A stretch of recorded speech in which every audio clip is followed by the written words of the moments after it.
This week I'm showing a set of what I think to be probably the most important filmmaking accessories.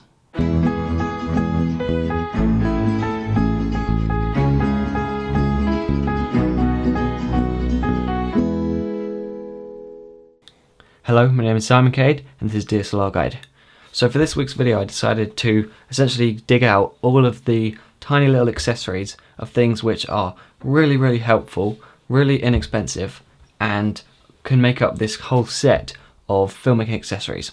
So in my previous kits that I've done, the lighting kit, the filmmaking kits, you can see that I'm trying to keep those as short as possible so I don't include all the little things like spare batteries and spare lens caps. So I just wanted to make a video which kind of said, here's some essential little things which often aren't talked about on videos like this. And I forgot to mention that, as usual, all of the links to where you can find all of these products can be found on my blog post on my website, which is also linked in the description. So the first thing is a couple of things which are you can pretty much just find around the house most likely. Number one is pennies. These are perfect for undoing flathead screws, which are often found on quick release plates. So if you've got a tripod, then chances are these will be very helpful for really locking down those screws on your tripod plates, because these are a lot more portable than a screwdriver. Now the next thing is very simple, pen and paper. Now this is something which probably gets forgotten quite a lot on film sets, but basically if you're whatever kind of shooting you're doing, I think it's good to have a pen and paper so that you can note down people's names and people's details, so that you could use that for your titles and lower thirds maybe, or just any ideas you have. You know, pen and paper is pretty standard really, and definitely worth having, just chuck it in your bag. In the same way, I'd recommend you bring some scissors, because scissors are good for cutting string, cutting gaffer tape, or just anything really. Again, it's the sort of thing where millions of uses, and you should definitely have it in your bag. Okay, so next, I've got some little silica gels. Now these are really good for storing gear. So these often come with little electronics and stuff that you buy, and essentially they're there to absorb moisture. So if you put this in your camera bag, just a couple of them, then they will essentially absorb most of the moisture that's in the air naturally, and that will mean that your camera equipment lasts longer.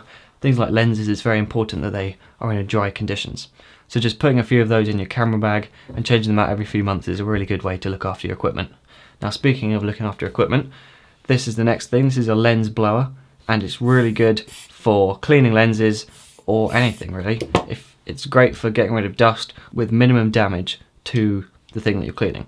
So you can just blow a lens or even just like something else to get rid of most of the dust without, as I said, damaging any of the coatings or having any smears. It's a really clean and efficient way to clean your lenses. Now next is a very important little accessory which I've actually lost, so I haven't got it here to show you, but it's essentially a 1/4-20 to cold shoe adapter. So this is perfect for if you want to put a Rode VideoMic onto a tripod or anything else that has a 1/4-20 mount, then you can do that with this adapter, because it essentially means you can have a hot shoe mount wherever you can have a 1/4-20. Now the next thing is a step-up ring. Now these are really useful for if you have a number of lenses which have different sized filter threads, then you can use one filter on all three of your lenses. This will just change the diameter of the filter so that you can then put it onto any lens without having to buy 3 filters for 3 different lenses. So generally I'd recommend that you buy a filter which fits your largest lens, so it's usually 77 or 82 millimeters, and then you just buy step-up rings to bring it down to any other lenses. So that's a really useful accessory. The next thing is Allen keys. Now a lot of filmmaking accessories are controlled with Allen keys, so it's always good to have a couple of those, and even better than that is to have a little tool which has all of the different sizes. So that's the one I'll be linking, rather than having the different separate ones like this. But Allen keys are pretty essential, because for your rig or just any little accessories, they often need an Allen key to be adjusted. Now the next thing is a remote. Now this is really nice because it essentially means that you can set focus when you're not near the camera. So for instance, when I'm shooting this, what I do is I set the focus point to be over my face, and then I'll just sit down, press the button, and it will focus when it's on autofocus mode. So it's really good for if you're doing something like this where you're in front of the camera, and also you can use it to start and stop recording in general. So that's a pretty useful thing, and again, they're very inexpensive. Okay, so the next thing is to make sure you have plenty of spare batteries, because often microphones or audio recorders will need either 9-volt batteries or AA's or AAA's. So it's really important that you have a couple of spare ones, because although those batteries do last months usually, you don't want to be caught without a microphone. So that's why I always make sure I have plenty of batteries for all of my equipment. And in the same way, I think it's very important that you have a spare lens cap, because if you lost a lens cap when you're out on a shoot, then you're going to have trouble transporting that lens when it hasn't got any protection at all.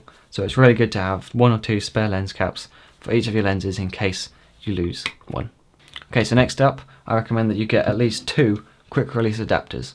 So the idea with these is that on every single piece of equipment, whether it's a tripod, monopod, slider or rig, I think it's really important that they all have the same quick release plate so that you can switch your camera from one to the next one.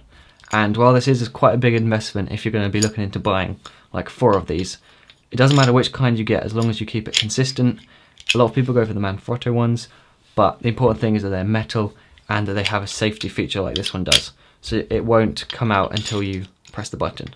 So other than that, I'd say just go for whichever quick release system you want. This is the Giotto's MH61, which I've been very happy with, but really it doesn't matter. The important thing is that it's universal, so you don't have to be sitting there switching out plates for different items. So the next thing is an extension lead. Now if you have any lights which are not powered by batteries, then you'll see how important this is. It allows you to have longer cables, and it does give you an extra power outlet as well, which is very useful and, you know, pretty essential. Have a couple of those in your kit if I were you. Speaking of essential, I've talked about it in other episodes, gaffer tape is absolutely essential, and it's just got so many uses and it's pretty awesome in general. It's like duct tape which doesn't leave a residue, so it means you can use it for basically anything without it leaving any marks. So really useful, talked about it before, and yeah. So next up is a SD card reader. So this is again obviously pretty essential if your computer doesn't have an SD card slot, but this is cool because it also has micro SD and CF card slot, so you can offload any type of footage all using this one adapter. And finally we have the Kupo Combi Clamp. Now I've talked about this in other videos as well, but this essentially allows you to have a 1/4-20 mount anywhere in a room. So it means that you can attach to a table, a door, or any kind of pole. You can attach a light or a microphone or anything really. Again, really strong, really versatile, really well made, and just, yeah, super versatile, super useful. So that's it for the $200 accessories kit. But as usual, I'm going to go through a couple of extra things in case you've already got some of this stuff, or maybe you're just interested in more. So the first thing is these little clips. So again, I've talked about these before, but these are really good for attaching diffusion or gels to your lights. You can also get much bigger ones, which I think are probably more useful. They're like 4.5-inch ones. Those are ones I've linked to on the blog post. But yeah, super cheap, very useful. Now also, we have this setup, which again, I think I may have talked about it before, but it is a swivel head with a reflector clamp. So the idea with this is that the swivel head on its own allows you to tilt anything, like a LED light is the common one, but also if you combine it with this reflector clip, then you can essentially mount a reflector onto a light stand, which is very useful because it means you don't have to have a separate person standing there holding it. Okay, so that is it for the full kit. Now, as usual, all of this stuff can be found on the blog post, as I said before, and also it'll be on the My Gear section, where I have all of the equipment that I've talked about in these videos. And yeah, so that's it for this week. If you have any suggestions for other things which you think I should include, then feel free to write in the comments what you think some of the most important accessories that I've missed are, and you never know, I may include that on the blog post. So that's it for this week, and I'll see you next time.